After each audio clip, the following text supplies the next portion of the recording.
Hi friends, SICT education में आपका स्वागत है दोस्तों। बहुत इंपॉर्टेंट वीडियो लेकर आए हैं दोस्तों। पिछली वीडियो पर बहुत अच्छा रिस्पांस रहा। आउटसोर्सिंग पर वीडियो थी और उस वीडियो पर आपने इतना अच्छा रिस्पांस दिया कि वो वीडियो लगभग वायरल हो चुकी है और उस पर बहुत ढेर सारे कमेंट्स आए, बहुत ढेर सारे लाइक्स आए, बहुत ढेर सारे शेयर्स आए। तो आशा है कि जो मेहनत रही हमारी वो रंग लाई। हमें भी अब भरोसा हो रहा है कि हाँ, जो आउटसोर्सिंग पर हमने कंटेंट आपके लिए लेकर आए वो अब रंग ला रहा है। यानी आपके प्यार की वजह से जो है अब वो कंटेंट्स अच्छे रन कर रहे हैं और अच्छे आशा है कि आगे भी चलते रहेंगे। दोस्तों, उस वीडियो के परिप्रेक्ष्य में ही ये वीडियो भी यही जुड़ी हुई है, क्योंकि एक आधे घंटे की वीडियो थी वो, और उस वीडियो में आधे घंटे की वीडियो में बहुत ढेर सारे कमेंट्स आए और बहुत ढेर सारे सवाल पूछे गए। और हमने सोचा क्यों ना एक नई वीडियो बनाई जाए उन सवालों पर ही, क्योंकि वो सवाल जो आपने वहाँ पर कमेंट किए उनका सबका वहाँ सही तरीके से जवाब दे पाना संभव नहीं हो पा रहा था, क्योंकि बहुत ढेर सारे कमेंट्स हैं, तो उनका सबका बारी बारी से जो है जवाब हम नहीं दे पा रहे थे। दोस्तों, उसी के समरी जो है इस वीडियो में हम बताने की कोशिश करेंगे। तो आइए उन कमेंट्स को लेते हैं जो कमेंट्स आपने वहाँ पर किया था। तो उन्हीं कमेंट्स के शुरुआत हम करते हैं कि चूँकि आप जानते हैं कि जो आउटसोर्सिंग पर जियो जारी हुआ है वो जियो में 4 कैटेगरीज रखी गई हैं। अगर आपने नहीं देखा है पिछली वीडियो हमारी, तो हमारे चैनल पर वीडियो है, वहाँ पर जाकर आप देख सकते हैं। तो आउटसोर्सिंग पर वो जो वीडियो थी उसमें जो जियो जारी हुआ है आउटसोर्सिंग का, उसमें 4 कैटेगरीज रखी गई हैं। टोटल 4 कैटेगरी हैं और चारों कैटेगरीज जो हैं पहली कैटेगरी ज़्यादा हाई फाई है, फिर उससे कम, यानी लोअर लेवल की जो है वो डी कैटेगरी है। तो अब इस तरह हम कह सकते हैं कि डी कैटेगरी जो है उसमें 96 पोस्ट रखी हुई हैं। तो कई व्यूवर्स ने हमारे कमेंट किया अलग अलग पोस्ट के लिए, हम इसे किस में आते हैं, वो किस में आते हैं, इनकी सैलरी क्या होगी, क्या ये परमानेंट मतलब इसमें निगम में आएंगे नहीं आएंगे। तो इन चीज़ें जो है अलग अलग रहीं, तो उनको कंबाइंड यहाँ पर करने की कोशिश करते हैं। दोस्तों, जैसे कि एक व्यूवर ने कमेंट किया था कि क्या हम जो 108 के ड्राइवर्स रखे गए हैं यूपी में खास करके, तो क्या सॉरी, वे ड्राइवर्स जो है इसमें आएंगे या नहीं आएंगे। यानी कहने मतलब ये हो गया कि जो ड्राइवर्स हैं वो ड्राइवर 108 जो एम्बुलेंस है उसकी गाड़ी जो चलाते हैं, तो ड्राइवर्स क्या वो ड्राइवर्स इस कैटेगरी में आएंगे या नहीं आएंगे। तो दोस्तों, हम आपको बताना चाहेंगे कि जो 108 है उसमें ये नहीं, कहीं नहीं लिखा हुआ है कि 108 वाले शिक्षा विभाग वाले या किसी अलग अलग विभाग की बात नहीं की गई है। उसमें केवल पोस्ट की बात की गई, यानी जो पोस्ट हैं उन केवल पोस्ट की बात की गई। जैसे अब आप जानते हैं कि जो 108 चला रहे हैं वो कौन है, ड्राइवर हैं। अब वो ड्राइवर तो उसमें लिखा हुआ है, ठीक है, लेकिन अभी नहीं लिखा कि वो 108 वाले ड्राइवर हैं कि शिक्षा विभाग वाले ड्राइवर हैं या किसी और वाले ड्राइवर हैं। कुल मिलाकर उसमें एक ड्राइवर की पोस्ट रखी गई है। अब उस ड्राइवर की पोस्ट के हिसाब से जो है जब निगम बनेगा तो उसमें आ जाएंगे। और कई लोगों ने कहा कि आंगनबाड़ी जो कार्य करती हैं वो किस में आती हैं, आउटसोर्सिंग में है नहीं। तो आपको बताना चाहेंगे तो जो आंगनबाड़ी कार्य करती हैं वो तो विभाग से सीधे रखी गई हैं, तो उसमें आउटसोर्सिंग कोई प्रश्न है ही नहीं, क्योंकि आउटसोर्स नहीं रखी गई हैं। जो कार्य करती हैं जो उनकी हम बात कर रहे हैं, चूँकि विभाग से सीधे रखी गई हैं, तो उसमें जो भी कोई ऐसा प्रश्न नहीं है कि आउटसोर्सिंग से होंगी।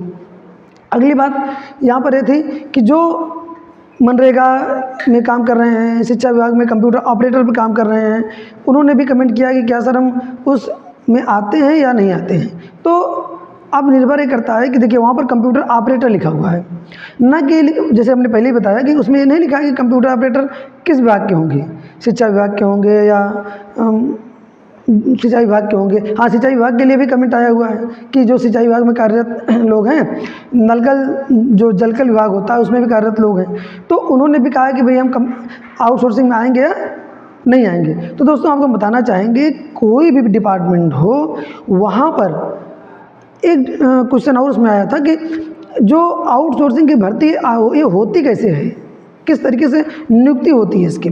तो दोस्तों, हम आपको बताना चाहेंगे उत्तर प्रदेश की अगर हम बात करें तो उत्तर प्रदेश में सेवा योजना डिपार्टमेंट के थ्रू से जो आउटसोर्सिंग की भर्तियाँ वो इसमें की जा रही हैं। नंबर 1 बात। दूसरी बात यह है कि जितने विभाग हैं वह सभी, अभी तक ये होता था कि वह अपने विभाग की तरफ से एक नोटिफिकेशन जारी करते थे।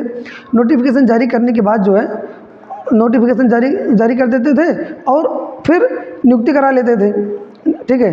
अब नोटिफिकेशन जारी करने के बाद वो कंपनी जो है नोटिफिकेशन जारी करती थी जैम पोर्टल पर, जैम पोर्टल के थ्रू जो है नियुक्ति करा ली जाती थी।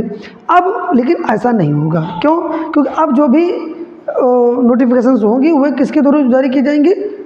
जो निगम बन रहा, निगम के द्वारा। निगम इसकी जो है नोटिफिकेशन जारी करेगी। नोटिफिकेशन जारी करने के बाद जो है निगम फिर आउटसोर्सिंग कंपनी का चयन करेगी। आउटसोर्सिंग कंपनी का चयन करने के बाद फिर जो है वो आउटसोर्सिंग कंपनी उसका जो भी डिटेल्स है उपलब्ध कराएगी और परीक्षा कराएगी। हो सकता है निगम भी परीक्षा कराए और उसमें लिखा हुआ है कि निगम परीक्षा कराकर फिर आउटसोर्सिंग कंपनी को जो है हैंड ओवर कर देगा। लेकिन अंतिम अंतोगत्वा कॉल लेटर जो है वो निगम के द्वारा ही जारी किया जाएगा, यानी उसको जो है आउटसोर्सिंग कंपनी ही जो कॉल लेटर जारी करेगी, ना कि निगम जारी करेगा। अगर उसमें बीच में कुछ त्रुटियां रही हो तो शायद हमने गलत बोल दिया। तो यानी कहने का मतलब जो अंतोगत्वा जो लेटर होगा वो कौन जारी करेगा? वो निगम नहीं जारी करेगा बल्कि आउटसोर्सिंग कंपनी जारी करेगी। तो कहने का मतलब हो गया कि जो शिक्षा विभाग में, जलकल विभाग में या कहीं पर भी जो कर्मचारी लगे हुए हैं, दोस्तों यहाँ पर कई लोगों ने हमसे सवाल पूछा, फ़ोन करके पूछा कि सर ये बताइए कि अगर मान लीजिए हम आउटसोर्सिंग पर लगे हुए हैं, चूँकि उसमें लिखा हुआ है कि कोई भी इसमें से हटाया नहीं जाएगा। जब हटाया नहीं जाएगा तो ठीक है चलिए, लेकिन बहुत ढेर सारी जगहों पर आपने देखा होगा कि ऐसे लोग रख लिए गए हैं जो कि ना तो आउटसोर्सिंग से हैं और किसी कंपनी के थ्रू भी उनको सैलरी नहीं आती और ना ही गवर्नमेंट की तरफ से हैं। बहुत ढेर सारे लोग ऐसे काम कर भी रहे हैं, ब्लॉक वगैरह में हैं और चिकित्सा विभाग में भी हैं ऐसे कई लोग, शिक्षा विभाग में काम कर रहे हैं। तो हम आपको बताना चाहेंगे, अगर आप, उन्होंने कहा कि अगर डेटा उनके पास रहेगा तभी वो निगम में लेंगे, अदरवाइज नहीं लेंगे। 4 साल के लिए कंपनी की जो कंपनी रहेगी, कंपनी बदलेगी, किसी की नौकरी नहीं जाएगी, उन्होंने कहा है, ये भी कहा है। तो यानी कहने का मतलब अधिकतर जो कमेंट्स थे हमारे इस पिछली वीडियो पर वो पोस्ट को लेकर थे कि जो पोस्ट हैं वो किस किस प्रकार की पोस्टेज हैं, वो उसमें शामिल है नहीं है। तो दोस्तों अगर आपने पिछली वीडियो हमारी नहीं देखी है तो पिछली वीडियो आप ज़रूर देखिएगा। अगर पिछली वीडियो आप नहीं देखेंगे तो फिर आप समझ नहीं पाएंगे। उसमें पूरे जियो की हमने कंप्लीट बात की है कि किस तरीके से जो है पूरा जियो हमने कवर किया है। उसमें कितनी कैटेगरीज हैं, कितनी उम्र, हाँ एक चीज़ और, जो उम्र है उस पर भी कमेंट्स आए थे। तो उम्र पर भी वही बताना चाहेंगे कि जो 18-40 साल वहाँ मांगा गया है, लेकिन 5 साल जो है छूट की बातें कहेंगे उत्तर प्रदेश में अगर SC ST और OBC के लिए, तो वहाँ पर आरक्षण लागू होगा। एक चीज़ इसके अलावा भी कई कमेंट्स थे वहाँ पर जो है, तो सबका सारांश हम बताने की यहाँ कोशिश करते हैं, क्योंकि अगर एक एक का हम जवाब देंगे तो बहुत लंबी वीडियो बन जाएगी, जो कि एक वाऊ वीडियो होगी, जो कि अच्छा नहीं होगा। तो कुल मिला के दोस्तों आप ये कह सकते हैं कि जो हमारा पूरा निगम का इंफ्रास्ट्रक्चर है, मुख्य सचिव से शुरुआत होगी उसकी, और उसमें अगर A और B क्लॉज को हम देखें तो जो A और B सेक्शन है पोस्ट की, तो ज़्यादा हाई लेवल के ही उसमें ऑफिशियल्स रखे गए हैं। तो C और D में ही ऐसी जो कैटेगरीज है जिसमें ज़्यादा बवाल हमेशा रहता था। एक चीज़ हम यहाँ ज़रूर बता देंगे आपको कि जो D कैटेगरी है उनको ज़्यादा थोड़ा सा फ़ायदा हुआ है सैलरी को लेकर। कैसे? चूँकि चपरासी, प्यून, स्वीपर, माली, बहुत ढेर सारे जो पोस्ट थी, इसमें रखे जाते थे 4,000, 5,000, 6,000, 10,000, 12,000 पर ही रखे जाते थे। अधिकतर आपने देखा होगा कि इनकी ये समस्याएं रहती थी कि इतने कम सैलरी में हम सर्वाइव कैसे करेंगे। तो इनकी थोड़ी सी सैलरी जो है बढ़ी हुई आपको नज़र आएगी यहाँ पर, कि अगर निगम के थ्रू अपॉइंटमेंट किए जाएंगे तब वहाँ पर थोड़ा सा अच्छा हो जाएगा, क्योंकि अच्छा ये हो जाएगी कि वहाँ पर जो सैलरी है वो इंक्रीज़ हो जाएगी, प्लस थोड़ा सा ESI वगैरह भी करने लगेगी और PF वगैरह का भी इसमें इन्होंने कहा है कि हम जो है लाभ देंगे। तो अगर ये मिल जाएगा तो अच्छा है। मातृत्व अवकाश वगैरह की भी इन्होंने बातें कही है उसमें, तो भी ज़्यादा अच्छा होगा कि वो अगर ये सब लाभ मिलने लगेंगे तो अच्छा हो जाएगा। कई लोगों ने कमेंट किया कि कुछ होना हवाना नहीं है, चूँकि सरकारें ऐसे कहती रहती हैं और चलता रहता है। तो दोस्तों आप सही कह रहे हैं कि आप देखिए पिछले 2-3 सालों से हम इस पर बस चर्चा करते आए हुए हैं कि अभी तक सब ने आवाज़ उठाई। UPSR वालों ने तो लंबा चौड़ा 2 महीने का आंदोलन ही कर दिया था। आउटसोर्सिंग कर्मचारी हैं वो भी, लेकिन आउटसोर्सिंग कर्मचारी के होने के कारण 2 महीने तक आंदोलन किया गया, लेकिन कोई भी सुनने के लिए तैयार नहीं हुआ। मतलब कोई वहाँ आया नहीं सुनने के लिए जो है। तब आप समझ सकते हैं कि कितनी ख़राब कंडीशंस थी। तो सरकार ने शायद देखा होगा कि हाँ कंडीशन कितनी ख़राब हो रही है, तो उस कंडीशन के कारण जो है एक निगम बनाने की बातें कही गई। अब बन गया, अगर उसके तहत नियुक्ति होने लगे, उस सैलरी पैकेज जिन्होंने दिया है वो मिलने लगे, तब आप समझिए कि यहाँ कुछ होने वाला है। कई लोगों ने ये भी कहा कि सब फालतू है, जाने दीजिए, कोई मतलब नहीं होगा इसमें। तो सरकार अपना विश्वास अगर खुद बनाए तो ज़्यादा अच्छा है, क्योंकि अगर सरकार विश्वास बनाएगी तभी कुछ आगे हो पाएगा। क्योंकि इतने दिनों से आउटसोर्सिंग कर्मचारी जो है शोषित हो रहे थे, और उस शोषण के कारण ही है कि आज भी एक ड्राफ्ट तैयार होने के बाद भी किसी को भरोसा नहीं हो रहा है कि क्या ऐसा भी हो सकता है। तब आप समझ सकते हैं कि ऐसा नहीं हो सकता, तो फिर कैसा हो सकता है। इसलिए आप ध्यान दीजिए कि जो निगम है वो निगम कितना सक्सेस होता है, कितना आगे ही तो पता चलेगा।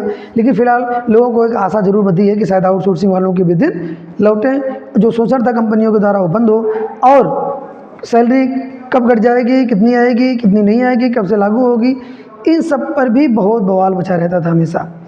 तब आप समझ सकते हैं कि कितना बवाल था। तो ये सब बवाल थोड़ा सा जो है हो सकता है कि कम हो जाए इस निगम के बनने के बाद। तो फिलहाल देखिएगा कि जो भी अपडेट्स होंगे हम आपके लिए लेकर आएंगे। लेकिन अभी के लिए ये अपडेट है कि आउटसोर्सिंग निगम बनने की प्रक्रिया जारी है, बन गया। हाँ, एक चीज़ और इसमें थोड़ा सा ऐड करना चाहेंगे, छूट गया था कि चूँकि इसमें लोकल एडमिनिस्ट्रेशन को भी शामिल किया गया है। तो लोकल एडमिनिस्ट्रेशन शामिल किया गया मतलब कि जो लोकल लेवल की, यहाँ तक पंचायत की समिति होगी। अगर पंचायत विभाग में किसी कंप्यूटर ऑपरेटर की नियुक्ति करनी है तो वहाँ पर पंचायत की समिति होगी, रिकमेंडेशन देगी। तो थोड़ा सा इसमें लोचा हो सकता है इन सब चीज़ों पर। फिर उसके बाद जिले की समिति है, फिर मंडल की समिति है, और भी ऊपर समितियां हैं, फिर मुख्य सचिव के अंडर में सब चीज़ें हैं। लेकिन देखना है कि कहाँ तक बातें पहुँच पाती हैं, क्योंकि इसमें समस्याएं आएंगी, अभी भी समस्याएं आएंगी। हाँ, हो सकता है कि उसमें समय समय पर सुधार होता रहे और फिर सुधार करके चीज़ों को अच्छा किया जाए। तो कुल मिला के आज ये रहा कि जो कमेंट सेक्शन था, कमेंट सेक्शन की चीज़ों को हम यहाँ पर बताने की कोशिश किए हैं कि लगभग बातों को हमने यहाँ पर समेटने की कोशिश किया है, और यही कोशिश किया है कि लगभग बातें यहाँ पर सम्मिलित हो जाए। दोस्तों, अगर चैनल पर आप नए हैं तो चैनल को सब्सक्राइब जरूर करिएगा। अगर वीडियो अच्छी लगी हो तो लोगों तक शेयर करिएगा। शेयर कर देंगे तभी हमारी जो वीडियो है वो लोगों तक पहुँच पाएगी, हमारा जो मकसद है वो लोगों तक पहुँच पाएगा। क्योंकि आउटसोर्सिंग पर आज से नहीं, काफ़ी दिनों से आप चैनल पर देख पाएंगे SICT एजुकेशन पर हम लगे हुए हैं, आपकी बातों को, आपके मुद्दों को इस चैनल के माध्यम से उठाने के लिए। शायद ही कोई चैनल उठाया होगा। अगर वीडियो अच्छी लगे तो शेयर जरूर करिएगा। धन्यवाद।